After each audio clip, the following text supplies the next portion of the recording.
Hello viewers, hope you all are good. I am Priyanka. यह notes मैंने YouTube से बनाया है। यूट्यूब में खान ग्लोबल स्टडीज़ जो चैनल है उससे बनाया है मैंने। और उस समय मैं वही बीपीएससी 4.0 की तैयारी कर रही थी। फिर बीच में इतना लंबा प्रोसेस हो गया कि मैंने गैप कर दिया। फिर से अब मैं यूपी टेट की तैयारी स्टार्ट करी हूँ, तो यूपी टेट की तैयारी में इसी नोट्स को फॉलो कर रही हूँ। बहुत ही अच्छे से एक एक चीज़ों को एक्सप्लेन किया गया है। आज मैं आप सभी को अपने नोट्स दिखा रही हूँ और बताऊँगी भी कैसे क्या है कि 1857 की क्रांति के कारण, राजनीतिक कारण में कई सारे हैं। लॉर्ड वेलेस्ली ने क्या किया था, डलहौजी ने क्या किया था। फिर आते हैं हम, वो डलहौजी ने जो कुप्रशासन की नीति करी थी तो वो सारे हैं। फिर प्रशासनिक कारण पर आते हैं। प्रशासनिक कारण में बताए गए हैं कि भेदभाव कैसे होता था, निम्न उच्च पदों पर भेदभाव। फिर आते हैं सामाजिक एवं धार्मिक कारण। धार्मिक कारण में क्या था कि धर्म परिवर्तन हो रहे थे यहाँ पर। फिर आर्थिक कारण में क्या था कि स्थायी बंदोबस्त कॉर्नवालिस ने किया था। स्थायी बंदोबस्त, राजस्व दर को स्थायी कर दिया गया था। रैयतवाड़ी प्रथा, किसानों में किए जा रहे थे, किसानों के साथ भेदभाव किए जा रहे थे। फिर महलवाड़ी प्रथा आई। उसके बाद सैनिक कारण में क्या था कि वेतन कम दिया जाता था सैनिकों को, और भारतीयों की संख्या ज़्यादा, अंग्रेज़ों की संख्या कम होती थी। और फिर हम आते हैं तात्कालिक कारण पर।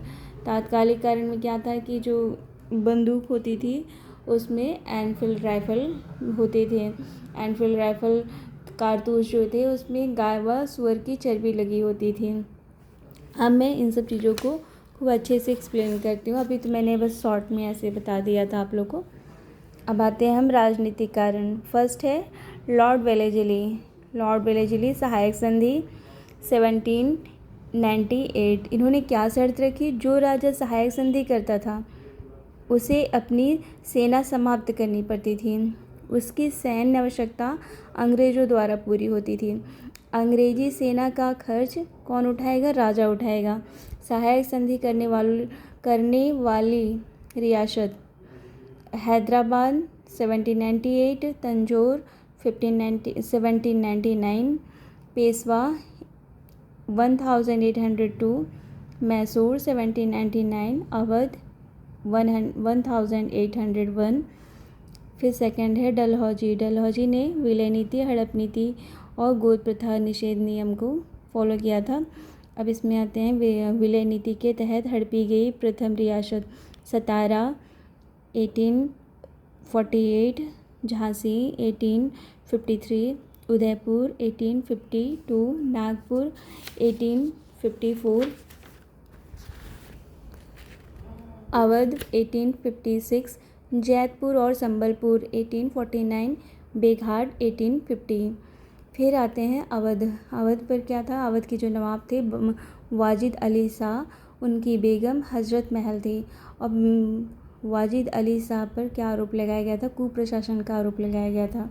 बेगम हजरत महल का जो पुत्र था वो अल्पवयस्क पुत्र था, उसी को उन्होंने उत्तराधिकारी बना दिया था, विरजिस कादिर।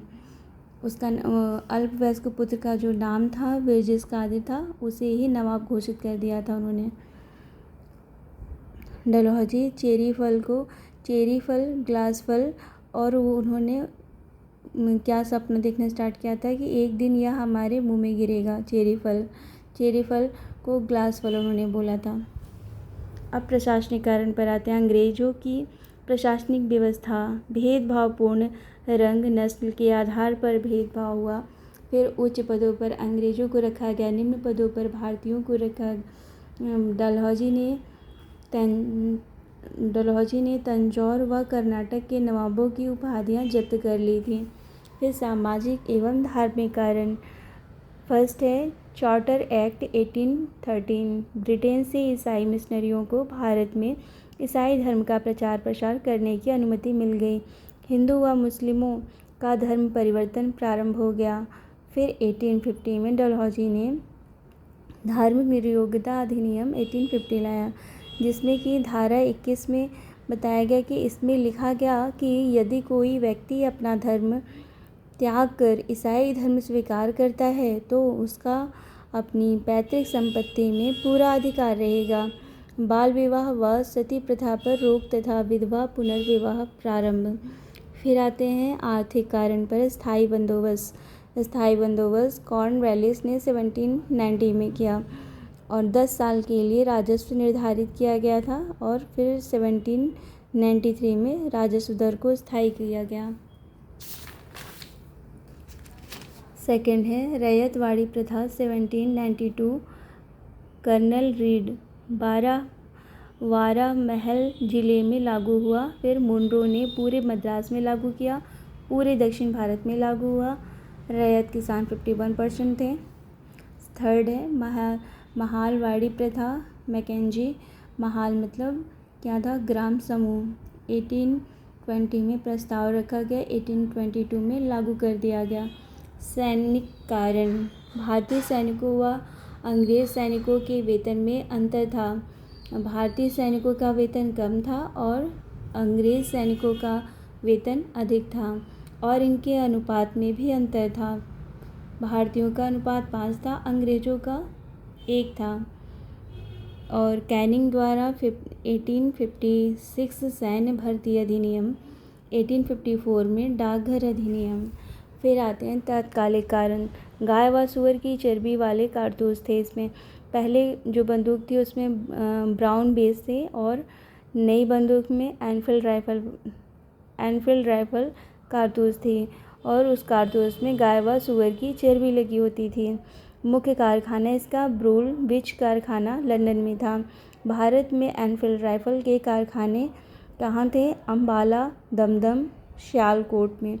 और कारतूस पर गाय व सूअर की चर्बी की जांच हेतु बिसेंट स्मिथ की अध्यक्षता में जांच आयोग गठित किया गया। रिपोर्ट पेश की, जांच में सही पाया गया, सही स्वीकार भी किया गया। अब हम आते हैं 1857 की क्रांति का स्वरूप कैसा था। 1857 की क्रांति की योजना बनाई आजी मुल्ला, नाना साहेब का सलाहकार और रंगाजी बापू, सतारा के अपदस्थ शासक के सलाहकार। 1857 की क्रांति की योजना को क्रियान्वयन किसने किया? नाना साहेब ने। 1857 की क्रांति के प्रतीक चिन्ह कौन से थे? रोटी और कमल का फूल। रोटी सामान्य लोगों के द्वारा उपयोग किया गया। कमल का फूल जमींदारों के लिए उपयोग किया गया। अब आगे से मैं आप सभी को पार्ट 2 में बताऊंगी 1857 की क्रांति का आरंभ कैसे हुआ। यह भारतीय राष्ट्रीय आंदोलन के नोट्स हैं मेरे और ये मैंने खान ग्लोबल स्टडीज़ से बनाए हैं। खान सर ने पढ़ाया था, बहुत ही अच्छे से एक एक चीज़ों को एक्सप्लेन किया है। अगर आप सभी को मेरे नोट्स पसंद आए तो प्लीज़ लाइक शेयर करें और सब्सक्राइब करें। Thank you.